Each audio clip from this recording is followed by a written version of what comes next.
I'm here with Bedford United striker and coach Liam Hearn. Liam, happy with the performance? Yeah, really happy. If you look at last week, to go away, lose, the lads were really flat. But then today, first half, couldn't really get near them at times. But then second half we came out and we've just matched them. And the lads have just worked incredibly hard, put a real shift in and got what we deserve in the end. And I think a point's a fair result considering both halves. But we need to build on that now.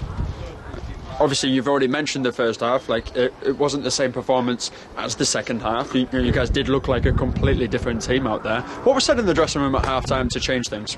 I think it's just more getting near their midfielders. We at times had an extra man in there, but the centre forward was dropping in, and it was just organising that and just tracking your runners. But more than anything, just showing a bit more tenacity, a bit more aggression, which we did. And then once you start getting on top of teams like that and you be aggressive and on the front foot, I thought Haas and Harvey in the middle were outstanding. The energy levels at times to pick things up.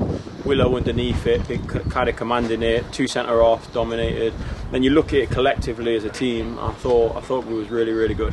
And obviously you've been really kind there. We won't obviously take it away from the tireless number 9 doing the dirty running as well, which was actually yourself and putting in a good shift like that. What was the difference in that today from what you normally are in terms of the big target man and using the wing play and being big part target of that? Man. Big target man instead.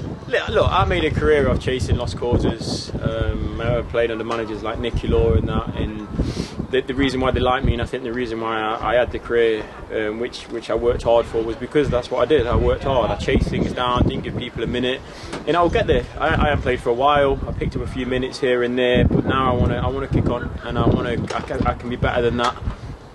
Can win more headers, and I can be a bit more clever, and it's just a case of now just building my minutes up.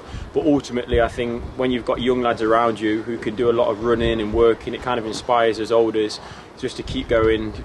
Plus we're trying to guide them at the same time. So no, I'm pleased obviously to get the minutes, but more than anything I'm pleased that the lads can now have got something to build on.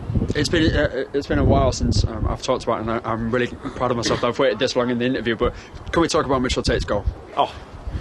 To be fair, Kane has done really well to come inside. Bit of composure from the lads, and then Mitch has got it and just caught it incredibly well. And I think with Mitch, I think he was a bit hard on himself last week with the 2 goals that were conceded. Because I felt like he did a really good job on their winger. And the one time he switches off, it costs us a goal. And this week, he's trained really well this week, and then he's popped up with a really, really good goal. And I think that will do him the world of good, because ultimately, for the season of what I've been here, I think he's been a really top player. But then you look at the other fullback, Betsy. I thought Betsy did really well today, especially second half on the front foot. So, like I said, collectively, I think the young lads today really showed a little bit of quality, and it's something to build on. And it was really nice to see the entire team celebrate with him when he scored the goal. They were all really happy with him.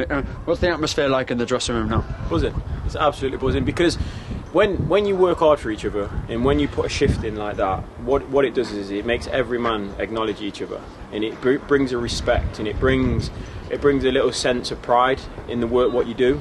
Because ultimately, and I've been saying it to the lads for a while now, earn the right.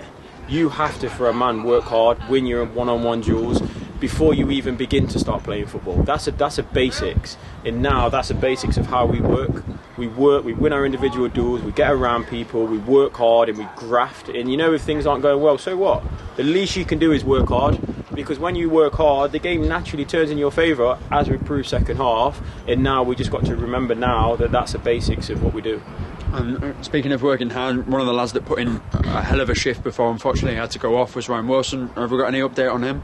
He seems fine. I think tired legs, in a bit of a knock. Hopefully he'll come through. He's a good fit boy. I think he'll recover well. He's not as old as some of us, so you like to think he'll be better. But no, I think Willow will be fine, and the rest of the squad are in a really good spirit. So yeah, looking forward to going into a nice week of training, ready for Saturday again. Brilliant. Thank you very much, Liam. Top man. Thank you.